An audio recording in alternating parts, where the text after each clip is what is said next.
మనకి నచ్చిన పార్టీలకు సంబంధించిన వాళ్ళు 100 మంది ఉన్నా 1000 మంది ఉన్నా భారీగా ఎక్స్ప్లాయిట్ చేసి చూపెడతామే, పేపర్లలో బ్యానర్ హెడ్డింగ్లు పెడతామే, ఫ్రంట్ పేజీలన్నీ నింపేస్తామే. అలాగే మన పార్టీలకు మనకి నచ్చిన పార్టీలు ఉంటే కనుక 2 పేజీలు 3 పేజీలు వార్తలు వేస్తామే. టీవీ ఛానల్ అంతా రోజులు కథలు నడుపుతామే. ఏం మీరు పత్రికలు నడుపుతున్నటువంటిది, టీవీలు నడుపుతున్నది మీ రాజకీయ పార్టీలు నడుపుకోవడానికే, లేదా రాజకీయ పార్టీలకు తొత్తుల్లాగా బానిసల్లాగా పనిచేస్తున్నాయా తెలుగు మీడియాలు?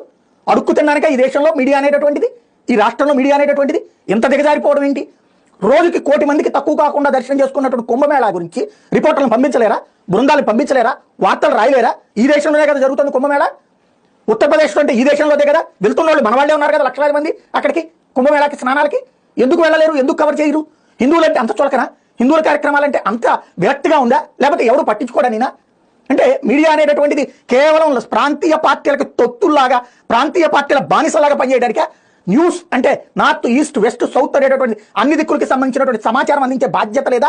టీవీ ఛానళ్ళలో చూస్తే ఎవరో ఒక అమ్మాయి ఒకప్పుడు గ్లామరస్గా ఉంది, ఆవిడ ఇప్పుడు స్వామీజీ అయింది, లేకపోతే ఒక ఐఐటీ అనే ఇప్పుడు స్వామీజీ అయ్యి. ఇవి వార్తల? కుంభమేళా అంటే ఏంటి? ఎందుకు వస్తున్నారు అక్కడికి? ఇంత నెగిటివ్ ప్రచారం టైంలో కూడా ఎందుకు అన్ని కోట్ల మంది వస్తున్నారు? ఎందుకు హిందువుల ఆలోచనలో మార్పు వస్తుంది? ఎందుకని అక్కడ దాని మీద ఆధారపడుతున్న వాళ్ళు ఎంతమంది? వాళ్ళ జీవితాలు ఏంటి? వాళ్ళ భవిష్యత్తు ఏంటి? వాళ్ళ మార్పు ఏంటి? ఇవి గురించి వార్తలు రాయరా? తీయరా? సకుటుంబ సపరివార సమేతంగా వస్తున్నటువంటి వార్తలు వేయలేరా? ఎందుకని అంత చులకన హిందుత్వం అంటే?